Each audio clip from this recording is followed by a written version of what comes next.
21শে ফেব্রুয়ারি রক্তস্নাত ভাষা আন্দোলনের স্মৃতিবহ দিন। সালাম বরকত, রফিক জব্বাররা সেদিন রুখে দাঁড়িয়েছিলেন, জীবন দিয়ে ছিনিয়ে এনেছিলেন মায়ের ভাষায় কথা বলার অধিকার। 21 এলে তাই শ্রদ্ধাবনত চিত্তে স্মরণ করে সারা বিশ্বের বাংলা ভাষাভাষীরা। 21-এর প্রথম প্রহরে রাষ্ট্রপ্রধান ও সরকার প্রধান উভয়েই কেন্দ্রীয় শহীদ মিনারে পুষ্পস্তবক অর্পণ করে শ্রদ্ধা নিবেদন করেন। প্রথমে রাষ্ট্রপতি মোহাম্মদ শাহাবুদ্দিন শহীদ মিনারে পুষ্পস্তবক অর্পণ করেন। এরপর প্রধান উপদেষ্টা ডক্টর মোহাম্মদ ইউনূস শহীদ বেদিতে ফুল দিয়ে শ্রদ্ধা জানান।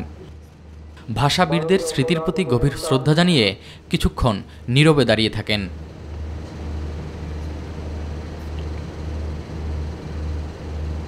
রাষ্ট্রপতি ও প্রধান উপদেষ্টার পর প্রধান বিচারপতি, উপদেষ্টা পরিষদের সদস্য, 3 বাহিনী প্রধান, ঢাকা বিশ্ববিদ্যালয়ের উপাচার্য, কূটনৈতিক মিশন ও দূতাবাসের প্রধানরা, বিভিন্ন রাজনৈতিক দলের শীর্ষ নেতা শহীদ বেদিতে শ্রদ্ধা নিবেদন করেন।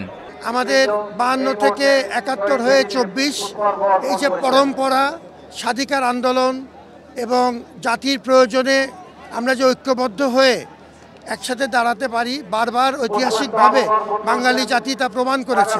52-71-এর ধারাবাহিকতায় যে 24 তৈরি হয়েছে, 25 সালের 21 ফেব্রুয়ারি বাংলাদেশকে সেই দিকে যাওয়ার জন্য অনুপ্রাণিত করেছে।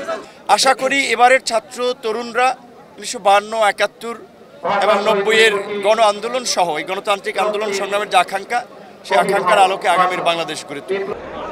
রাষ্ট্রীয় আনুষ্ঠানিকতা শেষে সর্বসাধারণের শ্রদ্ধার জন্য খুলে দেয়া হয় শহীদ বেদি।